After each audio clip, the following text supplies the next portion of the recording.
read the athlete guide, which shameless plug. When that gets out in the next 3 to 4 weeks, everybody listening to this podcast must read the athlete guide. Noted. Why would you not? Exactly. You'd be surprised. I don't ever read it. I didn't think so. I like to wing it. So much easier to just I like to email wing your it question and to then the race director. stress myself out 2 days before.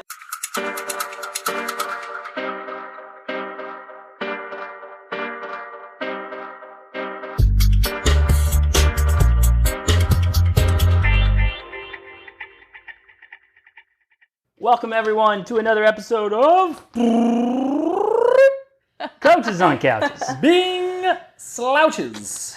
We've got Caroline Norris and Erika Larsen on the couch today. Couple of non-slouches. Non-slouches, hardworking ladies here. We are talking about the Ironman Memphis 70.3 Dun, dun, dun. race course and everything else there is to know about the race in the city. We already did this podcast once, but don't listen to that one. That one's wrong. It's wrong. It's changed since then. Every course has changed since then, so don't listen. I'm not taking it off iTunes because it has been one of the best ones so far. So Awesome. if you happen to listen to that, too bad. All right. So, Caroline, tell everybody what your role is at Shelby Farms. It is our crown jewel of Shelby County in Memphis. Yep. Tell them what you got going on over there. Largest urban park in the nation. We're super proud of 4,500 acres and 40 miles of trails Pain train. and trains. Didn't know that was a sound effect. We have a graphic for the train actually. If you don't, you can scroll down there, Scruggs. Nice. There we go. There we go. Thank got the you. train. Yeah. Like it. Yeah. So I am the director of sales and events. So it takes a lot of money to run our park, to keep it open and clean, green, and safe. We are open 365 days a year. And so events like this are what help keep the park open, and the revenue that comes from it is what makes sure we can take care of our buffalo and make sure those trails stay open to everybody, and we can welcome everyone to the park every day of the year. Absolutely. Erika, your role with Ironman is race director, but there's probably a little bit more to it. Yes, there's quite a I'm bit gonna more. guess. Yeah, so as in a nutshell, I oversee all of the operations of the event. So working very closely with Caroline and her team at the park, all the law enforcement involved, local partners, teams, coaches like yourselves here, just managing all those pieces, placing orders for tents, tables, all that fun stuff. Parking logistics have been fun. So Love basically parking. everything and anything. Big question. We'll get there. Yes, we'll get there. Not to get ahead of myself. But yeah, every single piece that goes into this event, every single piece of the puzzle, I oversee essentially. So, yeah. So not much work. No, Yeah, just a little bit. I take a lot of vacation. So are there any other events, other big events that you're also working on? Yeah, at the so moment? I'm also the race director for the St. Jude Rock and Roll Running Series Nashville. It's a marathon, half marathon, 10K, 5K, 1 mile, and kids race.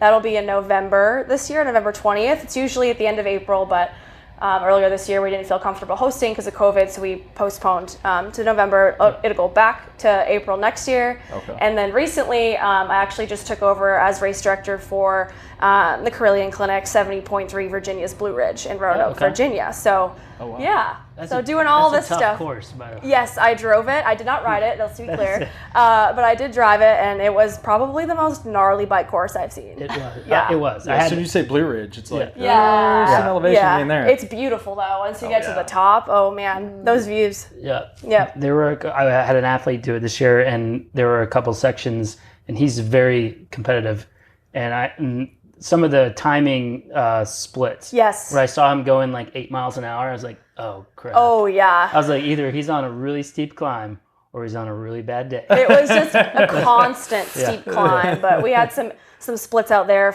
We actually gave out awards like the fastest hill climbs. That was cool nice. to incentivize people to get up, and yeah, it was cool. Cool. It's beautiful out there. So let's talk about Memphis. We have pushed for a race like this in Memphis forever. So what were the main things that drove Ironman to consider Memphis? Honestly, the park. The park sells itself. Every time I go there, it just gets better and better.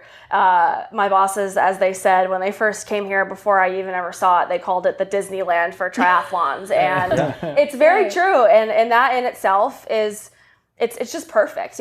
Most all of our event, except the 56-mile bike course, is in Shelby Farms Park. So that in itself is huge for us. It's huge for our athletes. It's a one-stop shop. They don't have to worry about split transitions and what have you. And their family and friends can see them a dozen times throughout the day. Yeah, so that was huge for us. And just getting in the market out in West Tennessee as well. I think the closest one we have is Chattanooga. So wanted to bring it out here and enter this community.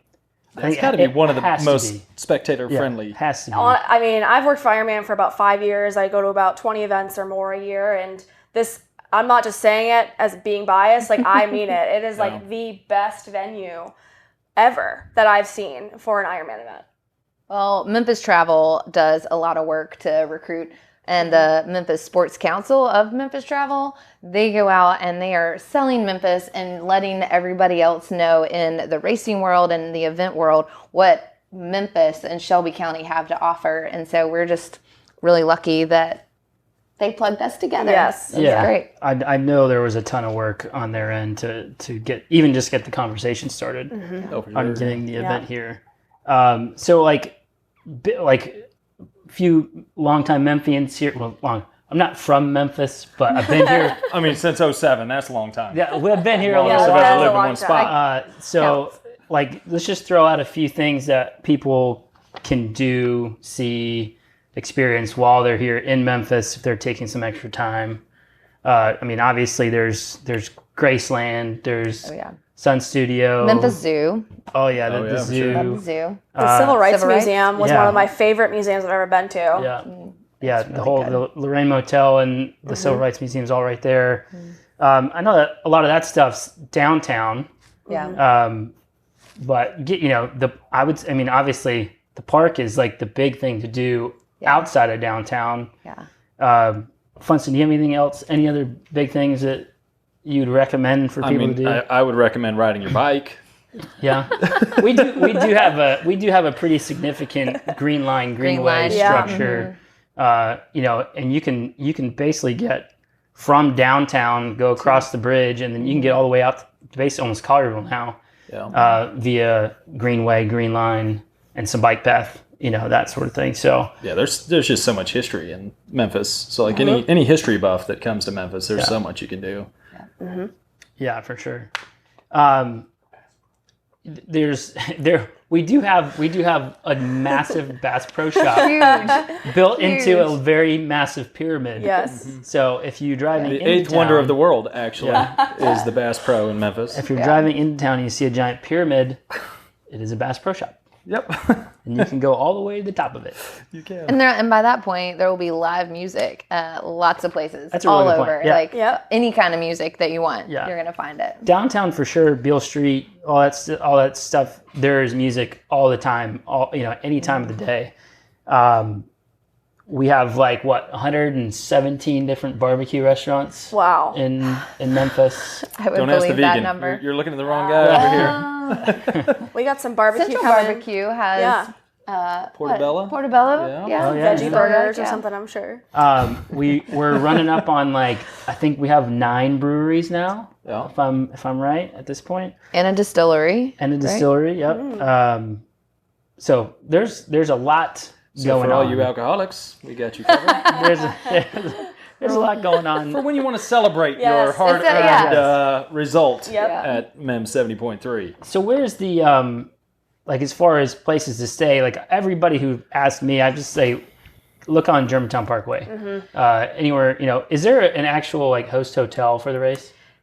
Do you want it? I was just She's already got it bragging pulled on- up, yeah. The Ironman 70.3 Ironman Memphis. Yep. Ironman 70.3 Memphis website. Yep. It is so helpful, and it's so got helpful. it is. It's got the travel, and it's got You 7 don't hotel like getting Yep. emails of questions that the information's right on the front page of the website? Wow. feel like that was a dig. Okay. You can look there. Yes, Reference it. we do have. There's not Hey, like if an you official. have questions about the park, just go to the website. Yeah. There's not an official. Events at ShelbyFarmsPark.com. There you That's go. it. That's Touche. it. There we go. Well, since we went there, tell us about the park.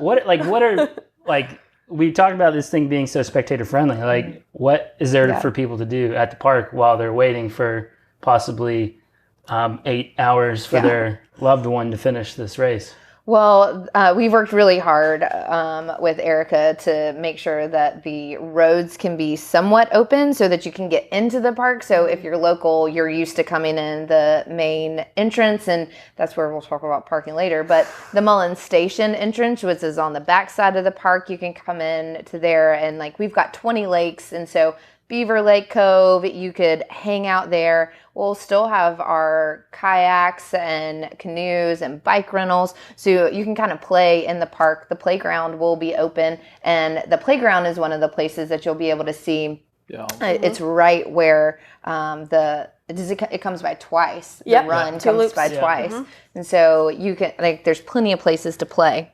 Yeah, the playground's pretty phenomenal. It's pretty great. My It's pretty kids great. have a ball every time we go.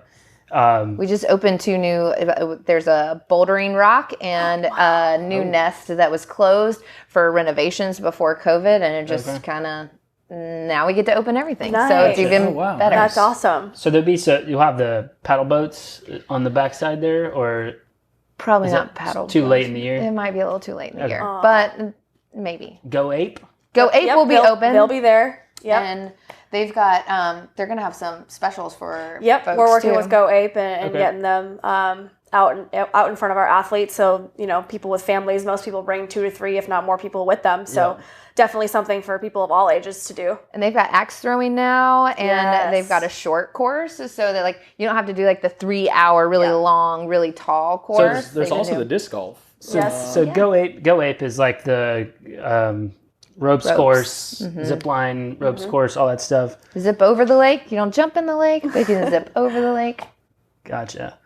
And then, like Brian said, the disc golf course, which is pretty solid. If you're, I mean, you could. And when does this go live? Because we may have, hopefully, we're working on renovations to the disc golf course, and it might be done by then. So it'll be actually go. a big challenge. Oh, nice. There you go. Sweet. So, and on top of that, there's also some running trails and mountain bike trails in the park. So if you're not in the race, but you're killing some time, you do a few loops of the Tour de Wolf. Yeah. I mean, there's literally a ton to do at the park. Yeah. I'm pretty sure we missed half of it. I know. That's there's my a job Just check tonight. the website. It's all there. Check the website. It's okay. I say the same thing. Just check the website. Read the athlete guide, which shameless plug. When that gets out in the next 3 to 4 weeks, everybody listening to this podcast must read the athlete guide. Noted. Why would you not? Exactly. You'd be surprised. I don't ever read it. I didn't think so.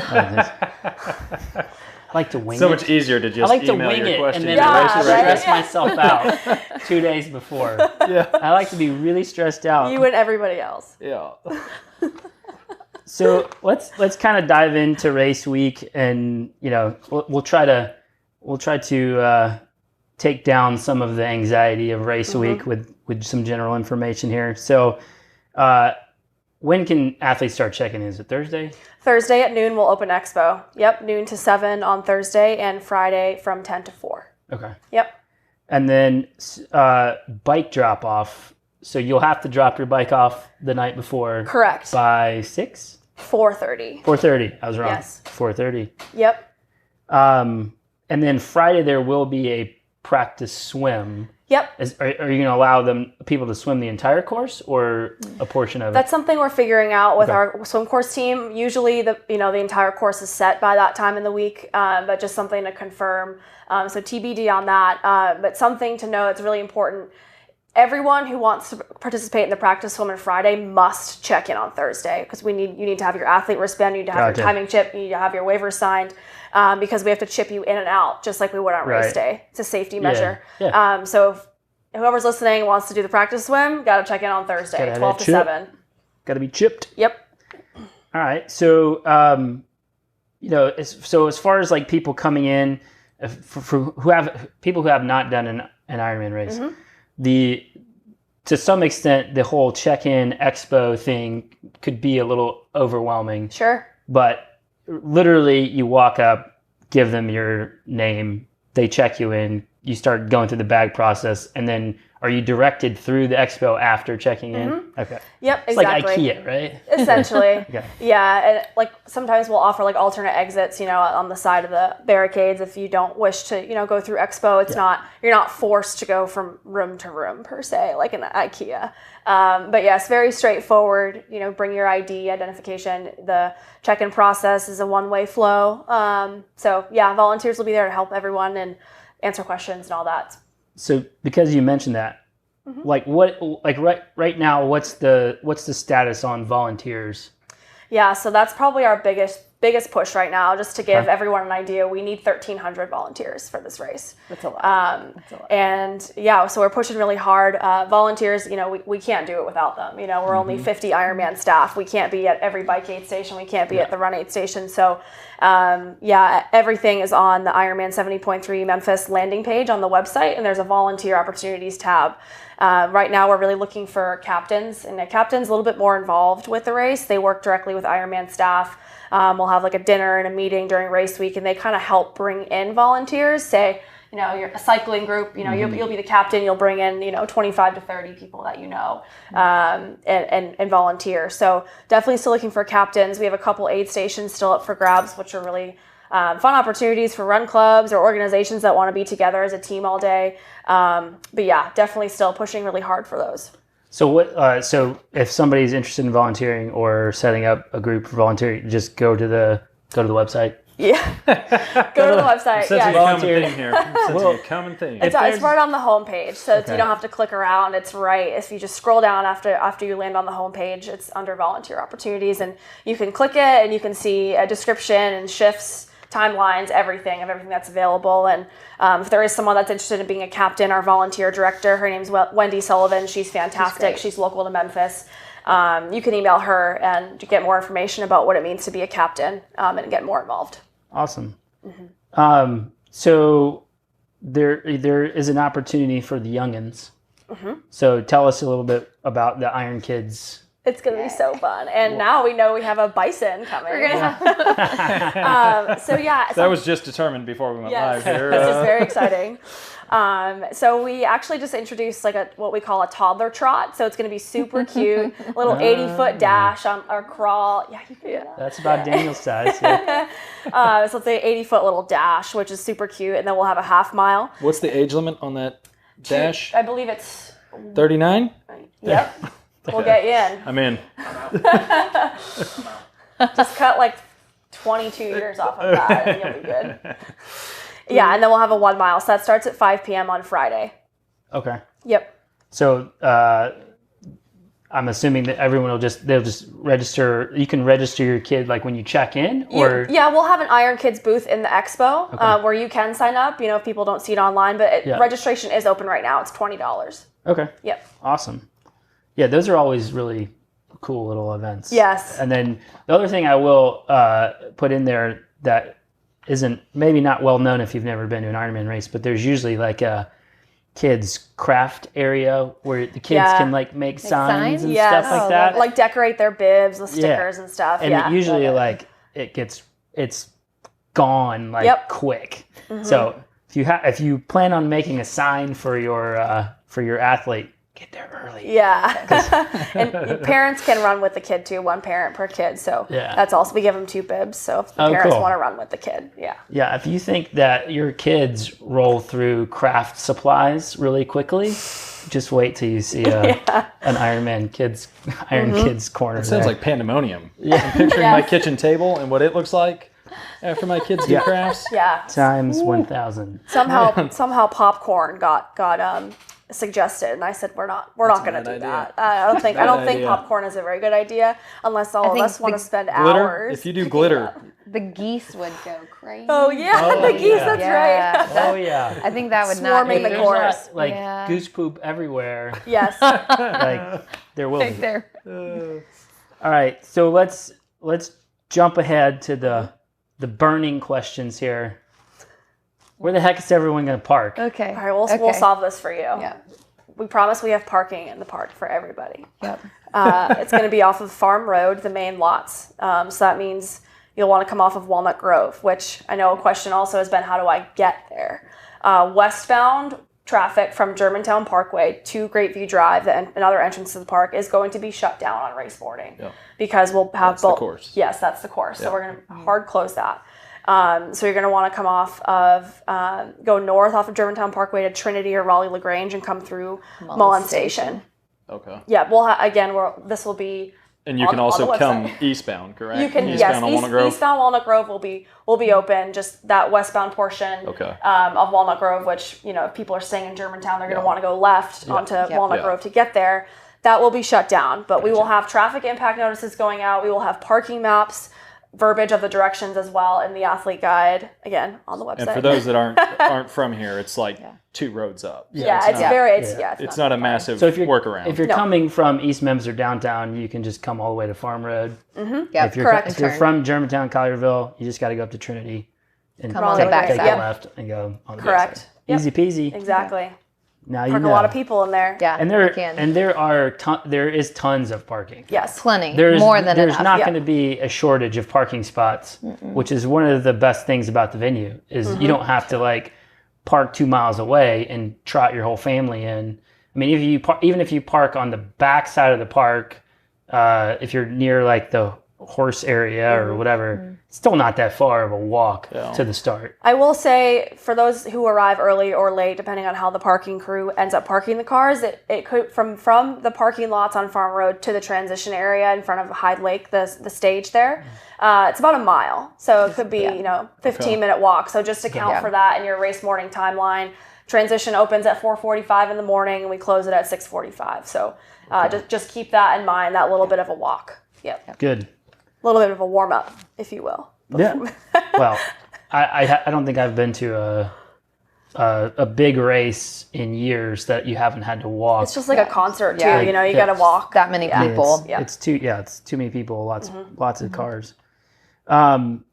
So let's kind of jump in. Oh, did you want to talk a little bit about the Tri-Club Village? Yes, thank you. That's also kind of on the parking note. So our Tri-Club program and their staff connect with local Tri-Clubs within X number of miles, and we actually have dedicated a parking lot in the park for the Tri-Club Village, thanks to Caroline and her team.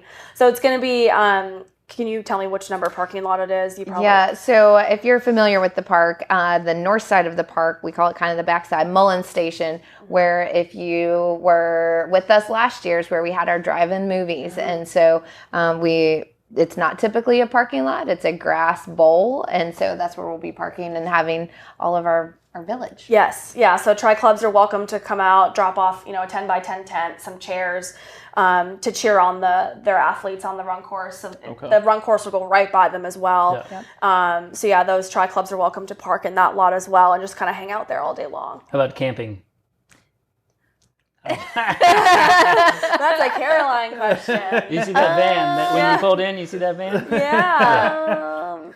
We haven't advertised camping. No camping. Okay, no camping. No RV. No Park, fun right? at all in that parking lot. I mean, I'm gonna Just find cars. another parking just lot. cars. Yeah. All right. On race day.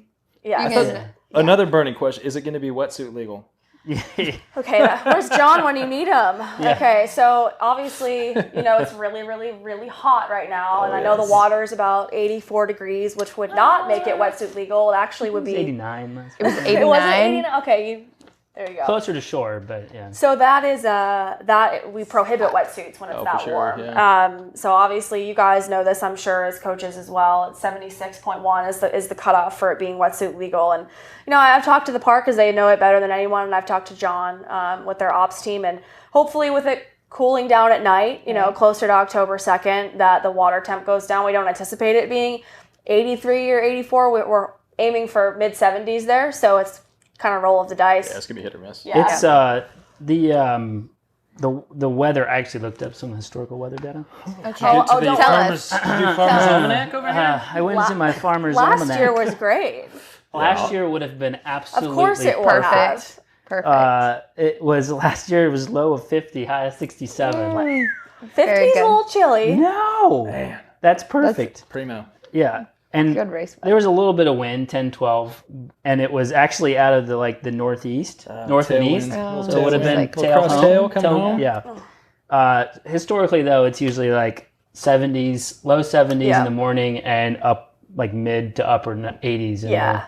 the afternoon. Usually, it's a little bit less humid that time of year, but the wind usually is out of the west, so there could be a headwind coming back in that long stretch of Walnut Grove. That's more typical, but last year was the knows, complete yeah. opposite. Of course. Me and Caroline joke just on weather.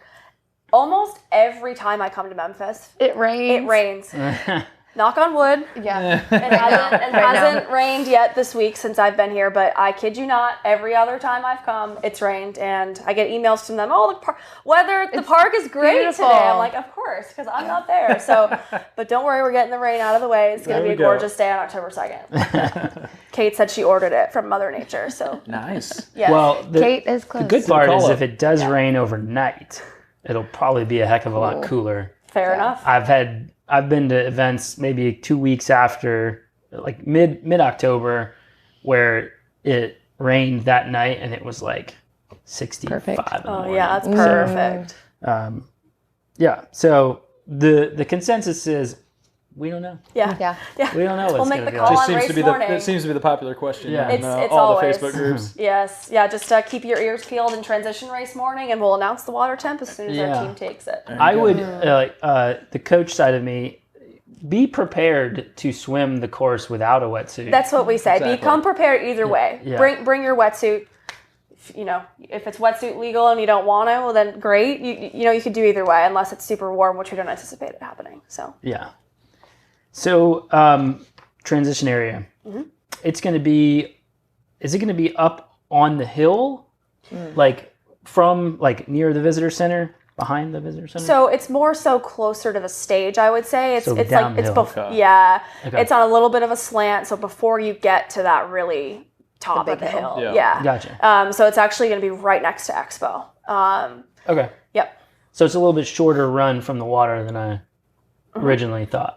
I think it's about 0.2 of a mile, Okay. 0.3 of a mile. Yeah. So I know Ironman, like a lot of the transition areas are a little bit different at different events. So like, what is this one going to look like? Is it all hanging racks So it's going to be like a traditional triathlon. It's going to be put your gear at your rack. at your stop? Yep. So no bags. Nope.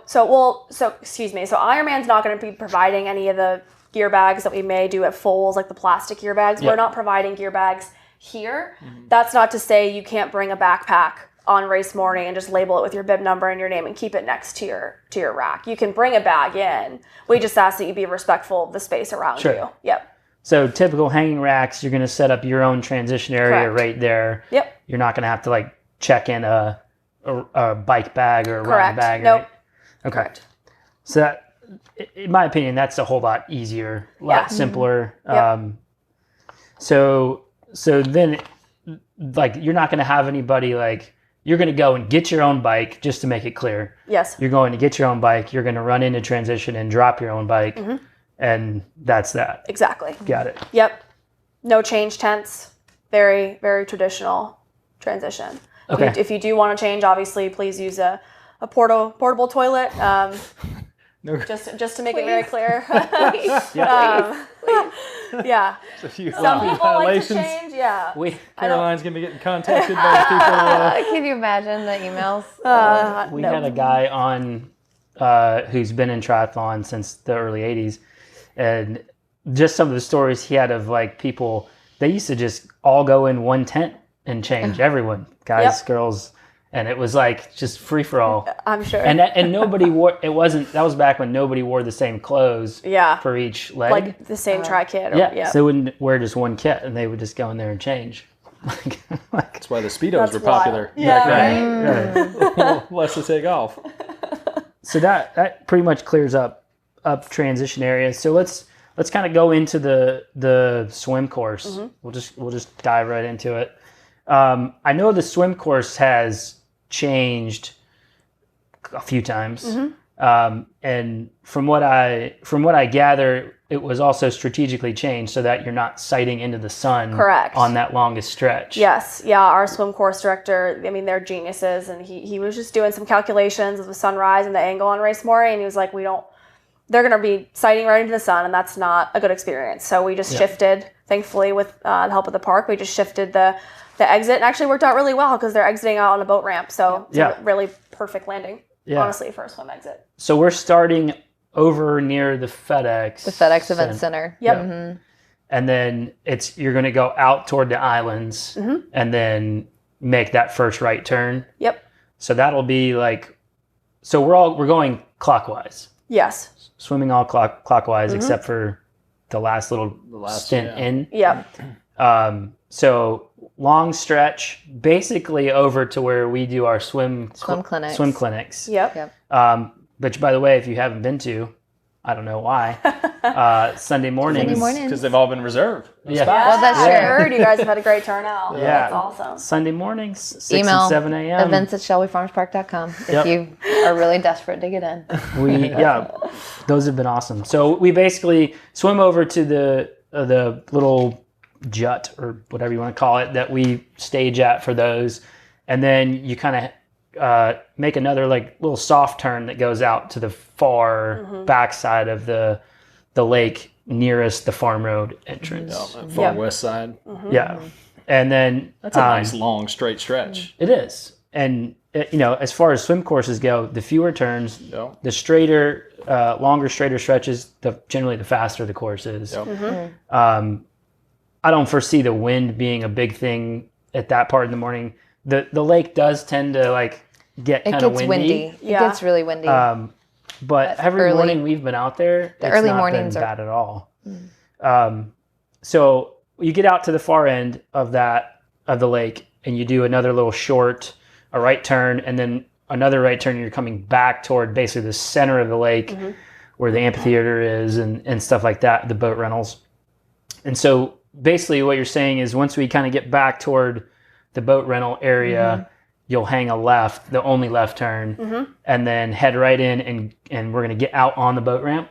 Yes. Awesome. Yep. That makes for a nice, easy, gradual exit there. Yes, exactly. What distances are the sighting buoys? So the buoys are roughly 100 meters apart. So each is going to be like red turns and red. Yes, red is turns, and yellow and orange are sighting buoys. Okay. Yep. And you always want to keep the turn buoys on your right. Yeah. So your except for the last one. Except for the last one. Okay. Take it on your left. But since we have so many right turns, I figured that would suffice. You'll figure it out. Yeah. If you miss the last one, even if you keep it on your right, the buoys will stop. And if you keep swimming and there's no buoys, you've messed it up. You've gone too far. Yep. Cool. So like that, again, that seems like a very fast swim course because of the long straight stretches. And are we going to do like a self-seated start? Yes, exactly. So we call it a rolling start at Ironman. That's what the verbiage you're going to see in the athlete guide on the website. So athletes are going to self-seed themselves based on estimated swim finish time. So when you're in transition, you'll hear, the announcer saying, hey, if you're 25 to 27 minute swim, head to the swim start. There'll be volunteers holding the time intervals, nice and tall, so everyone can follow in line behind them. They'll walk up to the swim start, and we'll just keep rolling. We'll release a couple athletes every few seconds, so it's very staggered and spread out. Okay. Yeah. Okay. Yeah, that makes it. I always like. I'm a big fan of mass starts, wave starts, but a lot of people aren't. And with with COVID protocols and stuff like that, it makes it a little more sense to do these rolling starts. But I like it that there's more than one person in a group. You can go, up to 3 or so, like in a group that goes off together. Yeah, correct. So that way you can at least have people to swim with, and it's not just like straight line you on your own. Yeah. I mean, for people who kind of are a little bit more competitive, you want to have that somebody to draft off of or to swim with. Just to like get the competitive juices flowing a little bit. You're out there by yourself, like I don't know, but no, that's awesome that we can go off in small groups and everybody can kind of go early if they want to or wait if they want to. And exactly. Yep. You can see how you're feeling on your ability that morning, and just you don't have to pre-select it or anything like that. Yep. Sweet. So we'll jump to the bike course. This is where it's time, Brian. It's time to shine here, buddy. There you go. That's all I know. He's got it. I've been salivating over here waiting for the bike course. So, bike course, it's right at 56 miles, maybe a smidgen more. I don't know. GPS has always got adds or subtracts a little. By our count, it's 2,200, 2,300 feet of elevation. So it's not a ton. It's just kind of a rolling course. There's a lot of great flat sections. There's a lot of rolling sections, and there's maybe 2, 3 like longer hills that might take you Funston, like a couple minutes. I mean, they can be deceiving. So it's like for those that haven't ridden in Memphis before, you end up with climbs that they aren't necessarily short enough that you can just power over them, but when you're looking at them, you're like, oh, well, that's short enough. I can power over that. And you start getting near the top, and you're like, oh, I've gone way too hard for too long. So, for a course like this, pacing yourself on some of the, especially the earlier climbs, you're not going to find much that's over, I would say, 2.5 minutes tops. Yeah. For any of the climbs on this course. Yeah. So Daniel, cut over to the actual map. So like you can basically see on the map. You can take me out of it. Get out of there. Yeah, you got to see on the map that we go pretty much way out east into Fayette County, essentially. Yep. To Texas over there. And we do this this loop that's like kind of in the shape of Texas, and then we basically come back in almost directly west back into the park. So as far as the course goes, we get out of transition. Are we going behind, like on the bike path behind the FedEx Center and then out onto Walnut Grove? We're going to be on Greatview Drive. So when you go... the actual road. So we're going to go, west. up the hill to... Yeah. Yep, up the hill and then take a right on Greatview Drive East and go from Greatview Drive East to Walnut Grove. So then down the hill. Oh, sorry. Well, there's a small hill at the very beginning of the bike. Yeah, so I was talking about that hill, but yes, down the Greatview Drive hill. Gotcha. And then to Walnut Grove. Yes. Okay. Yep. Okay. So transition up the little guy and then down to Walnut Grove, which will be fast. Yep. The turn onto Walnut Grove will be pretty fast. It's not sharp. It's not correct. And then you're gonna basically bomb out Walnut Grove to Walnut Bend. Yes. And so that's kind of the big difference over the course thing that we talked about last time. Correct. The previous course went out the north out of the park and then went basically Appling or whatever it was over to Macon, and we had to cross Germantown Parkway, which was I don't know. I just trusted you guys to figure it out. This is an improvement. Yeah. Yes. This is a much better, and they actually the repaved part of Walnut Grove last year, so it's super smooth. Yes. Very happy to see that. So Walnut Bend is kind of rolling. Mm-hmm. Yes. It kind of trends up all the way to Macon. Mm-hmm. Flattens out a little bit when you're getting close to Macon.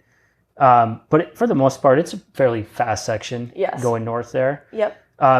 Is that going to be like closed, or is that going to be like So Walnut Bend will not be closed. Okay. That's neighborhood. Yeah, we can't shut that That's all down. neighborhood. Yeah, so we'll just put out, standard bike race in progress signs, and we also send out mailers to all the residents that are impacted by the bike course. Okay. So they'll see the map, they'll see the roads that are actually impacted, the timelines, and what have you. So they'll be notified about a week in advance of the race as well. Gotcha. And there will be, like, at the stop signs and that are there, is there going to be police, Correct. volunteers? Yep, it's both. Basically, any change of direction, any change in right of way, we have a law enforcement officer. Okay. And every change of direction will also have a volunteer acting as a pointer. Yep. Now, as a heads up, just because there's a police or a volunteer doesn't mean that traffic is going to stop. Correct. So Yes. keep your heads up. Don't assume that since it's an intersection, you can just bomb through. Yeah, rules of the road, just be mindful, be smart, stay in your lane, Be alert. If there's cones, don't go outside the cone line, just follow the course. Yep. So once you get toward the north part of Walnut Bend, it kind of changes, the road name just changes. And It does. Changes into this Cully Road. Yes. And then you're basically gonna go right into Macon. Yeah, And so once you take that right turn onto Macon, I mean, pretty flat. Macon is flat until you get out past when you go out. So you get towards Pisgah, really. Yeah. Right? Yes. Yeah. Yeah, so you've There's a got decent little you've got grade several there. miles of flat, fast course there, and chances are that'll be tailwind. And so once you get out past Pisgah, which is on Macon, Pisgah intersects it. It's like a 4-way stop. Yeah. Yep. There's a little gas station, and there's like a little tiny like barbecue joint on Yep. on the corner that might be cooking Or maybe burn early down. that morning. You never know. So once you pass Pisgah, it gets kind of rolling. Yep. So it rolls basically because you end up going over 269 or whatever the Yes. loop is. Yep. So from Pisgah to that point, it's pretty rolling. There's maybe one in there that is long enough to kind of slow you down, but it's nothing terrible. And if we have a tailwind, you'll roll right over them. Once you get over 269, you're getting the section from there all the way to 196 is flat. Yes. We do that all the time, and Yep. that is a speed zone. It is super fast. Yep. Is there going to be an aid station on the corner of 196? Is that where? It's just after the left turn. Okay. Yep, just right So there. that's the first aid? That's the first aid Okay. station. Okay. Correct. Yeah. What mileage is that, do you know? Offhand? 16. Okay. Yeah, roughly. Okay. Okay. So this is kind of where we're talking right here. If you're watching the video and you look at the map, you're going to take that left turn going north on 196. And that's essentially where it starts the Texas loop. So we're going north. Up the panhandle there. Once you get on 196, it's pretty fast until you'll go downhill a little bit. You'll cross a bridge. And then that's kind of where the first like hill roller, longer roller. I don't know what to call it. That Call one it will a climb. sting you. Yeah. I think that one will definitely sting some folks. Yeah. That's one of like maybe the three that are tough, and they kind of come quick. They're kind of back to back. So you're going north, you're going to do this little climb, and then it'll kind of flatten out and you'll go downhill pretty quickly. Fast downhill right. Yeah. Yeah. And then you're going to take a right onto this Canadaville loop. And as soon as you take a right, it goes up again. Yeah. And so that's kind of one of those ones that it's such a straight, long climb that you're at the bottom and you look up and you're like, oh man, like you can kind of see the top, Yeah. but it kind of just hits you in the face. But it's really not that bad. Like it's just, this is actually a section where I would push harder to get up the climb quick, because right as you crest the climb, you have a really fast section. Yeah. If it's tailwind, I would push that. But if it's headwind, I would not push that too hard. I would settle in on that. Yeah, because you basically come over it, and it kind of goes from pretty gradual down for a mile or more, and it's fast. I mean, we ride that loop a ton, and that's kind of where we generally the hot spot starts if it's going to start. At the bottom of the hill, I'd say that right hander there, I would say that's not an aero bar turn. no. Would you? Tailwind? No, I would say No? most Setup? are going to want to come out of aero bar Okay. on that.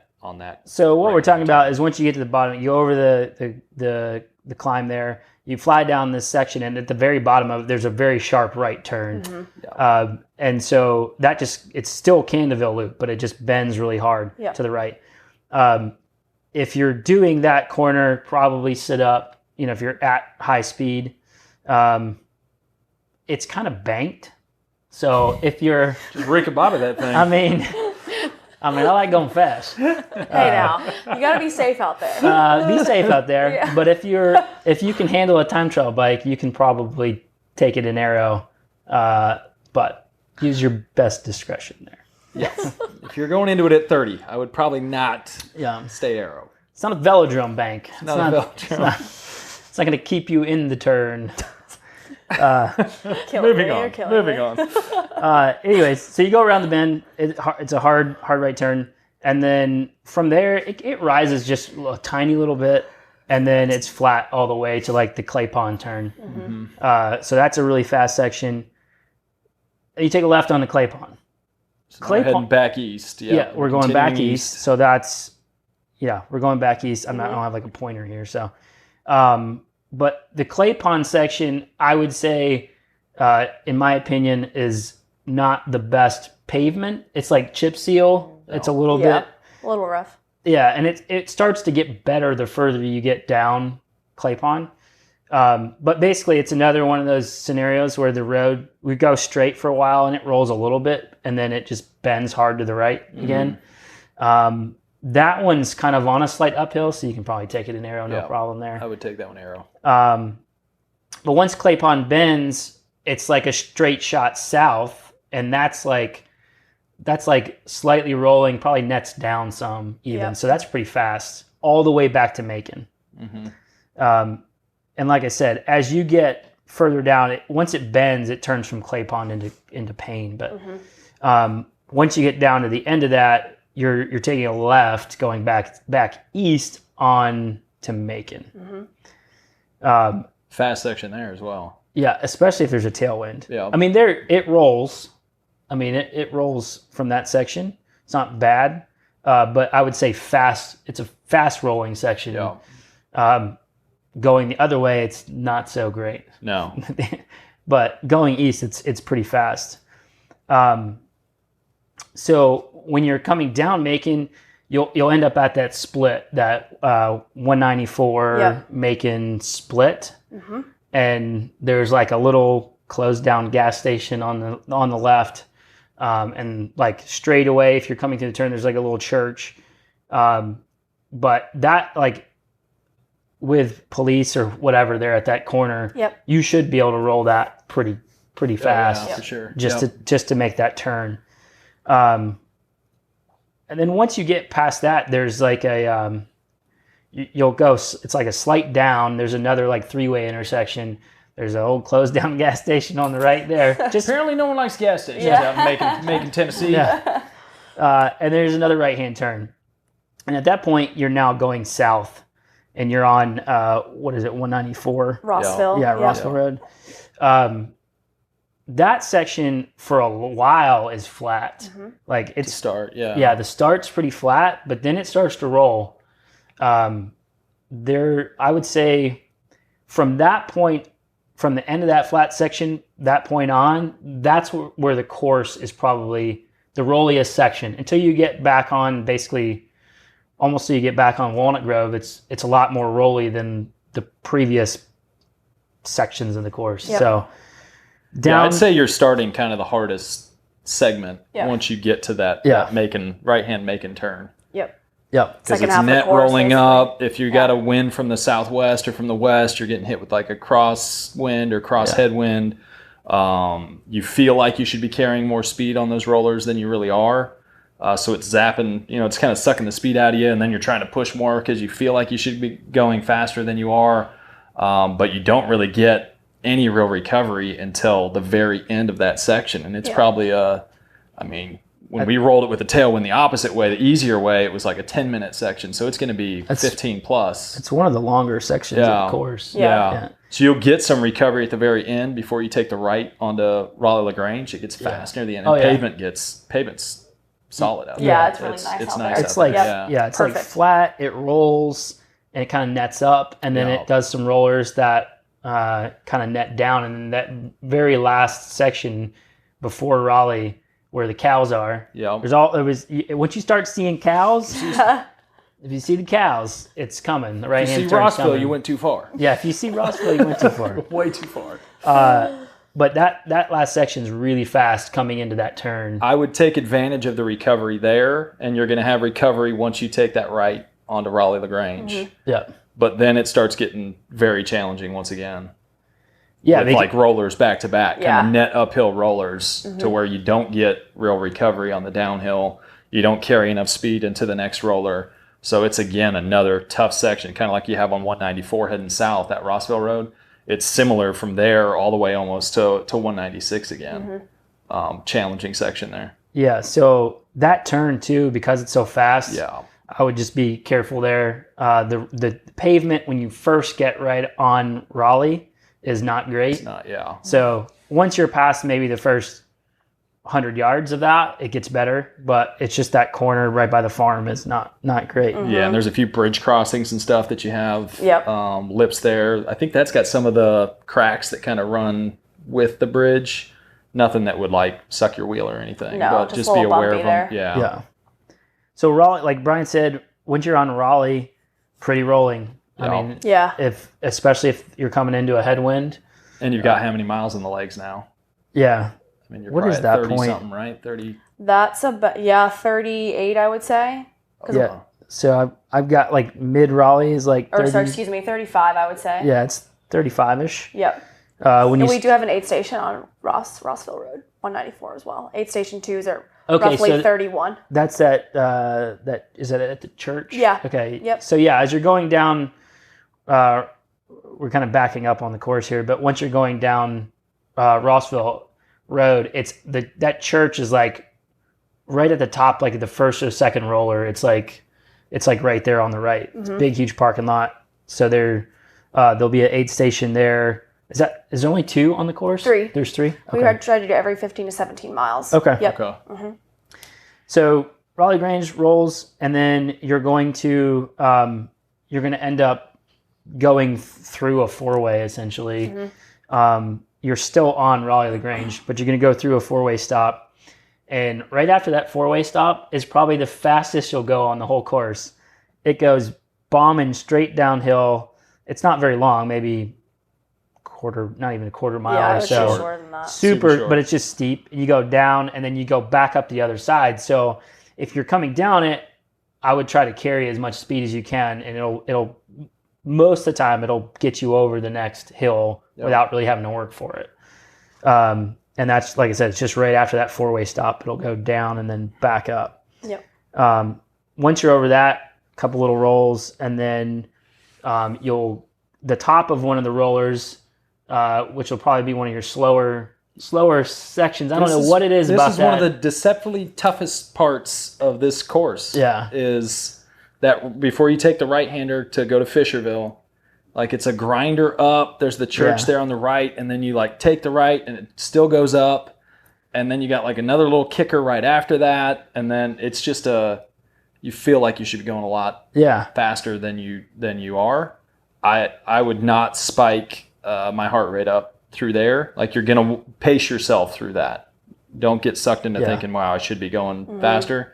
Because this is the harder direction to ride Fisherville as well. Yeah, absolutely. You're going to get some recoveries on those downhills, but the back end of Fisherville is going to be tough with a couple of kicker hills at the end of that. So you don't want to spike your heart rate super high going into that section, or you're going to be you'll be feeling that later. No, like none of the rollers on this course like plateau. They always have a downhill or a reprieve right after. So you don't while you don't want to crush yourself and spike your heart rate on every roller, you can carry good speed into them and push if it means topping the hill a little faster, you can push into them because you're almost always going to get like a reprieve not too long afterwards. So like Brian said, Fisherville has some good rollers. You're going to basically come up a little like roller, and it kind of bends left, and then it gets super fast again, going into a left turn onto Monterey. You gotta be careful and on off that camber. one. Yeah, Off camber. You gotta have your head up. This is this is that. banked the wrong way. This is yes. Yeah. So you're coming down Fisherville, left turn onto Monterey. It's fast because you're going to be going fast into it. So just be careful there. Coming back on Monterey, Monterey does like a little like chicane thingy. And sometimes there's some gravel on the inside of that turn. So right after you get onto Monterey, you'll kind of like pass, you're going to do a little bend under, because there's a bridge there. 385. Yeah, under the bridge, and that's kind of where the gravel has always been, if there is any. Roll some more. I mean, it's kind of the story of this whole course. Yeah, it's just second half. Yeah, roll some more. Keeps rolling. And they're punchy climbs. So like if you've been doing a lot of steady state stuff and you haven't done anything that works some zone 4, zone 5, like it's going to hurt your legs by now. Like folks that are used to steady state and then come and have to do this punchy stuff, you're going to be feeling it by Monterey. Yeah, it's just the number of times that you have to put out big power. Yeah. It's not that the overall load of the course is that great, but it's just if you're not used to putting out pretty big power, several times and recovering from it, your legs are going to feel it a whole lot more. Pro tip, I would shift a lot on this course. Yes. Like don't be afraid to shift a whole ton or you're going to be cranking this massive gear thinking you're near the top of a little climb and you're not, and it's going to mess with you. Yeah. So you'll come up to another, on Monterey, you'll come up to another 4-way, and you're going to take a left on Reed Hooker. Yep. And we'll refrain from any jokes about that. Just before that turn, there's the third and last aid stations, roughly mile 43. Okay. Right outside Monterey Farms, the development out there. Got it. Okay. Yep. And this is all open course to traffic, correct? Correct, except for the Walnut Grove piece. Okay. From Germantown Parkway back to the park. If you drive east. But yes, so rules of the road, be mindful. Obviously we're going to put signs out and have law enforcement out there to make it as safe and secure as possible, but there will be vehicles present. Yes. Yeah. Okay. So taking the left turn on Reed Hooker, it's a little gut punch hill there. I would push that one. Since it's really short, but since you've already like slowed down to take the left turn, it's a little bit longer. But that section going that direction is pretty fast. Till the very end. It's gonna net down until the very end of it, and then you'll take the right turn back onto Raleigh, and you actually end up missing two of the harder climbs. You guys managed to skip out on the two hardest hills. Raleigh LaGrange Hill and Monterey Hill. We changed it. That was nice of y'all. Yeah, we try. So once you Southern hospitality being put into play here. Once you get back on Raleigh, the rollers there are actually pretty fast. That section coming back in. Yep. Some tight turns here and there. Yeah. There's a couple hard like left-hand turns. But overall, from there all the way to Canales to Houston fast. Hill. Yeah. I think that's one of the more fun, yes, flowy. It's very pretty too. A lot of tree cover and it's nice. There's some. Yeah. I've always liked that section. Yeah, that's. And then you take the right fast. onto at Houston Hill, and it's fast downhill all the way. Well, we're going right behind Briarcrest. Yeah. Which is also downhill. Yes. So downhill all the way to Houston Levee. Yeah. So end of Raleigh, right turn.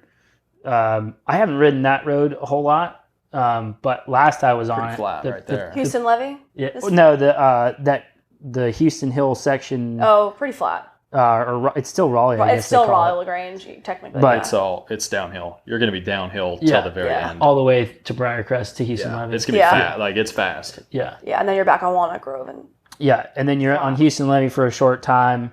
Left back on Walnut Grove, and so now you're back on that straight east-west. I mean, going right straight to the park. It's I don't know what point is that. If that's headwind, that's going to be a tough section too. So the last, what do you know what the mile marker is when you get back on Walnut Grove? I want to say roughly 48. Okay. So it's a solid miles. like 6-ish. 6 to I think if my memory serves me correctly. 6 to 8 miles back to the park, straight shot. Yeah. So when you get on Walnut Grove, the early part of it rolls. And then once you get, it kind of flattens out a little bit. And then once you get back toward Germantown Parkway, it kind of nets up some more. It's going to be a tough section, yeah. Yeah, especially into a headwind. Yeah. I'm not saying we're going to get one, but historical weather data, Farmer's Almanac says. I would hope for a wind from the east if I were anyone racing this. Yeah. Because if you're fighting headwind all the way home from 194, it's a grind. So like I said, it goes. You have to go over a bridge. It goes over Germantown Parkway. Yeah, So there's that's a little bit of a that's a climb. bit of a grind. Yep. And then the section from there back to the park is fast. Yeah. Yeah. Straight shot. So when we get back into the park, do we have to go back up that hill? Yes. Okay. Just checking. So we come back into the park, and then the hill, this kicker. Man, you guys threw that one in. Well, check out the 2 hard ones. We got a kicker. I'll take that. Just to spike the heart rate right before you go run. Now I know where our cheering section is going to be set up. Yeah. Kicker there you hill? go. Right on that hill. So you come back into the That's where you're going to see the buffalo? Yeah. Yes. And we're going up the hill, and then back to transition. Pretty much in there. It's a downhill transition, if that makes you feel better. I'm that down. Shake the legs out a little bit, though. Yeah. So overall impression of the course is it's like all the best roads that we ride all the time. So great. The road surface for the majority of it is pretty solid. Yeah, really is. There's just a couple little patches here and there. It's going to be rolling, but again, whatever you might lose on a grind, there's usually some like help on the other side of it. But like Brian said, if you haven't prepared yourself to do some punchy efforts kind of over and over and over, just kind of getting, topping the rollers, then your legs probably won't feel as good when you get back. Yeah. So I know when we initially did this layout of the course, Brian and I were both like, this course easy. Essentially what we said was like, if you smash that hill and you carry speed, you're going to have speed over the other side, that you're going to get to recover. But if you aren't smashing each hill, you're going to have to get back up to speed. These aren't like you crest the hill and it puts you up to 30 miles an hour. So if you crest the hill at 15 or 12 or 10, you're not getting up to 20 probably by the next one. So you end up feeling like you should be getting recovery, but you're not. Yeah. And so mentally it can wear on you. So just be prepared for I've rode it that. a little bit more since then, and if I'm being honest, it's rolly. It is rolly. It's challenging but not devastating. Yeah. Don't just look at the elevation gain of 2,300 feet and think, okay, that should be a pretty easy course. It's gonna zap the leg some. Yeah. Cool. So let's jump to the run. Hey, we're back at the park, Caroline. Yeah. Yay! Caroline's back at the combo. And I'm out. And Brian's out. Let's sub in. We're subbing in. Caroline subbed in. Brian's out. All right. So I think I've ran this loop a trillion times at this point, and I've kind of changed my attitude toward the 2 courses. Like, I feel like I initially felt like the run course would be a little more challenging, but the more I've ran it, the more I realize there's just a couple little tough sections and the rest of it's fast. Yep.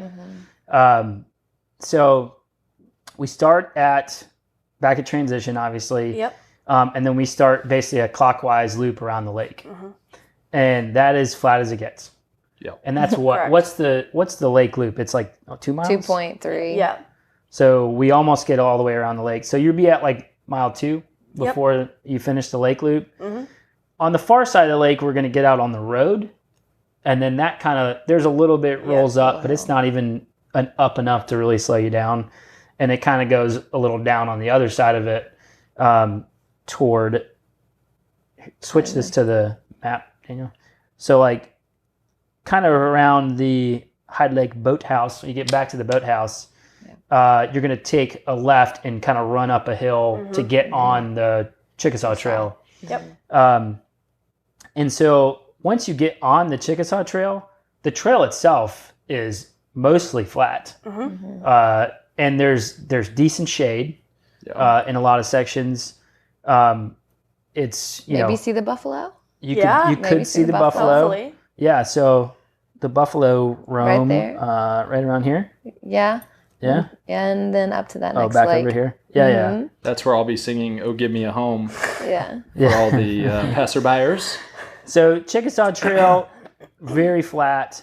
So there was a kind of a gravel loop There was. on the course. Correct. That's been taken out, which I don't know, I liked it, but you know, You are Whatever. one person, Dale.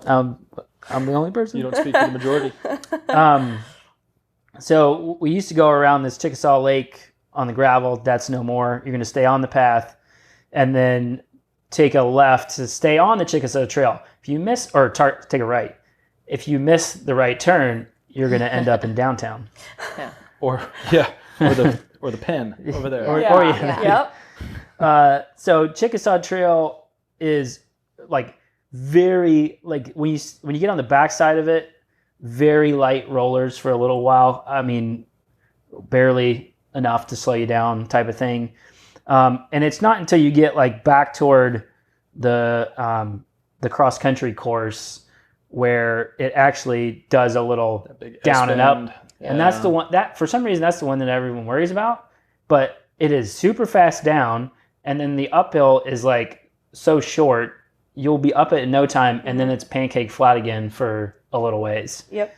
So It's just full gas right there. I mean, really, it is the least of your hill worries on this course. Are you allowed to just cut out that whole swoop section there, the S-band, just run run straight to the grass. top? Just run, yes. Run some tangents there? Yeah. Yeah. It's a little more than tangent. We call it cutting the course. Yeah, that's what we call Yeah, it. don't do that. Don't do that.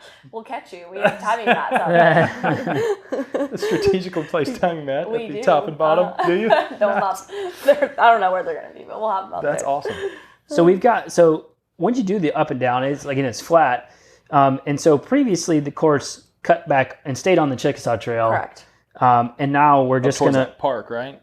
You used to go to toward the park. behind the playground. Yeah. by the Yeah. playground. Yeah, It playground, did sorry. go behind the playground, which cutting that out cut out one little punchy hill that we had to do. Yep. But we're gonna run all the way out to Great View.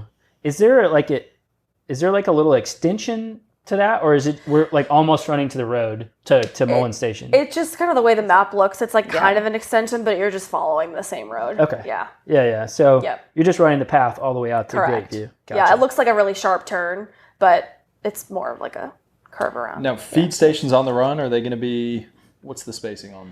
About a mile. We'll have 7 Okay. out on there. And actually, just before that turn onto Great View Drive, that's where the Tri-Club Village is going to be. So lots of support and cheering out there.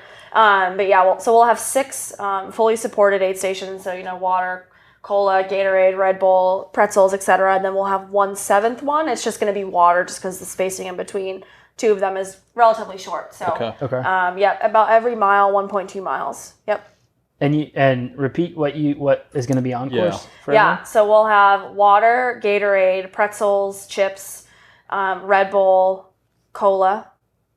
Did I say yes? I think that's right. Is there going to be? I feel like I may have said something Is there twice. going to be any gels or? Yes, bars so we have Quantum energy bars, and we have Morton. Excuse me. Yeah. Martin. Yeah, we have those bars as well. Yep. Gotcha. Cool. So when you get on Great View, it's kind of downhill. Mm-hmm. It's kind of a net downhill to the playground, essentially. Mm-hmm. Yep. And then there's a little bit of it. There's a hill there, getting back up A little bit. to that Pine Lake Drive.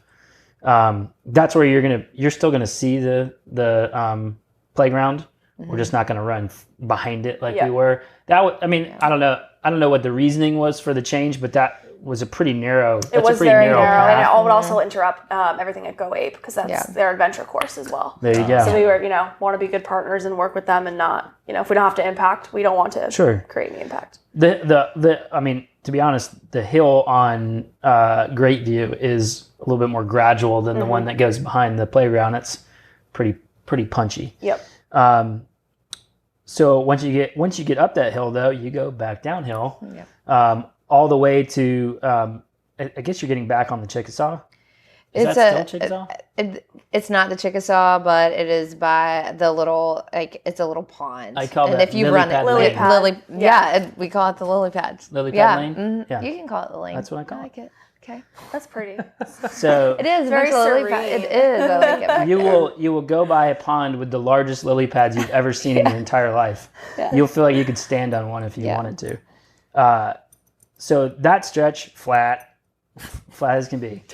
It's fast, it's flat. At the end of that, you'll bend back around and you'll kind of dump back on the trail, which then goes downhill. But at the bottom of that, once you get to the bottom, there is probably one of the harder hills. And it's just steep. It's not really long. It's just steep. It'll slow you down. But, just think about, pushing backwards down the hill, keeping a good cadence, pumping your arms, and you'll be up it in no time. Mileage-wise, where are we at there? Going up that hill, about 5. 5.5. Yeah, 5.25. Yeah. Yep. Okay. So once you get to the top of that, it kind of bends back on itself, and you're on this road that's like an exit-only road. It's a one-way. And it's flat. Flat as can be, basically. When you get to the end of that stretch, that, in my opinion, is the worst hill on the whole course. Yeah. I call it Gut Punch Hill. And it's really just because of the placement of it. So not long after Lily Pad Lane, we're going to have Gut Punch Hill? Yeah, Lily Pad Lane to Gut Punch Hill. Good. You're going to take the left, and it's not that long. No, it's pretty quick. It's not that long. It's just like steep and like enough to like you can't really push it, like you can't just smash it and be done with it. It's a little longer than you'd want to like go that hard, so you just kind of have to just know you're going to be slow for a couple minutes and get up to the top of that. When you get to the top of the hill, you're like right there by like the old amphitheater and like the little like workout area where disc golf course starts. Yep. And you'll take a left there, and then you're back on like North Pine Lake Drive on the road. From that point is the best part of the course. Yeah. Because it winds and it's all pretty. Net downhill. Do you have a name for it? Winding downhill lane. Fast lane. I don't know. It's the fast lane. Winding way. So like that's got to be what? It's at mile 6 or something. Yeah, mile 6. Something like that. Coming up on 6. Yeah, so 5. like the 9. entire like last like half mile or a mile or whatever it is of each loop is net downhill. Yes. It is, and it gets steeper down as you get closer to the bottom, which is awesome. It's awesome. So sounds like a roller coaster. Yeah. It does. So that's one loop essentially at the bottom of that hill. That's one loop. When you get to the bottom of the hill and start the second loop, we're just like going on the path and like winding down near the boathouse and then back on the lake loop? Yep, so you're going to cross Great View Drive, go straight. We're calling it, hot corners. We have those 2 hot corners. One there's right where that is. Tight. Then, by Chickasaw Trail. And then you'll take a left to go towards the boathouse and go around the lake again. Yep. And then you're going to go just basically repeat it all over again. Yep. And the only change is like when you get to the bottom of the hill that last time, you take a left. And you're in the finish line. And there's a little tiny hill going up to the finish line, but it's not going to matter because the finish line arch will be like before the crest of the hill. We're not going to make you run up the hill to get into the finish line. Yeah. What would be good is if you could just put the finish line all the way at the top. Yeah. And for those of you, left isn't and that keep the going highest up. Yeah. point in Shelby County or something like that? Oh my God, I have no idea. I Is that think it true? is. Oh, think it I is. should know this. It is No, now. it can't be Okay, that. it is now. Shelby Yeah, County. it totally You is. can I'm just calling put it right no at the top fact of the hill. checker. I'm going to say that's not the high point of Shelby County. One of the higher points or something? One of the higher points, yeah.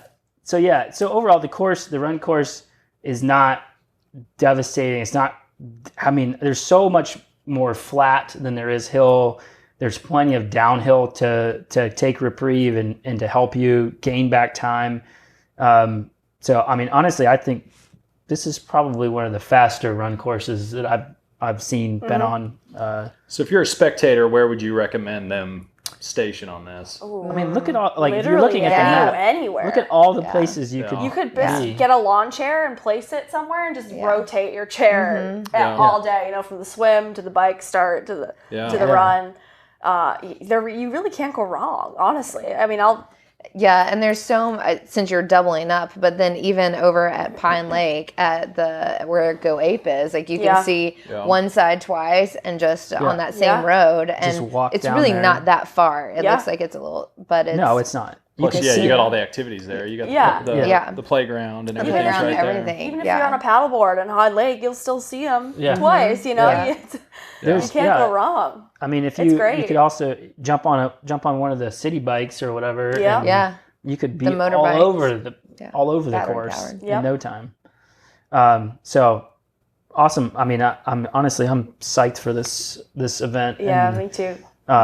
for those of you who are listening who have never crossed a Ironman finish line, it is a whole different experience. It's a show.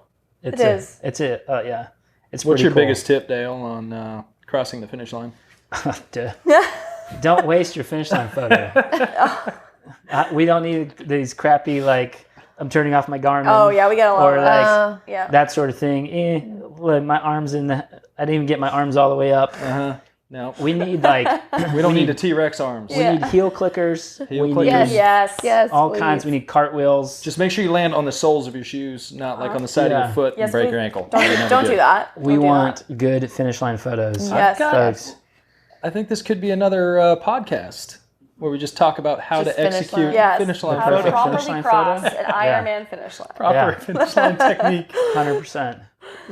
Awesome. Well, hey, we appreciate you guys giving your time coming out here, talking about the race, the course. Anything we missed? Anything you guys want to No, add? We will have awards and 70.3 World Championship slot allocation Okay. after the race. Those will be at the stage on Shelby Farms lawn. We're gonna have a band come out, which we don't normally see at Ironman. It's usually pretty informal, you know.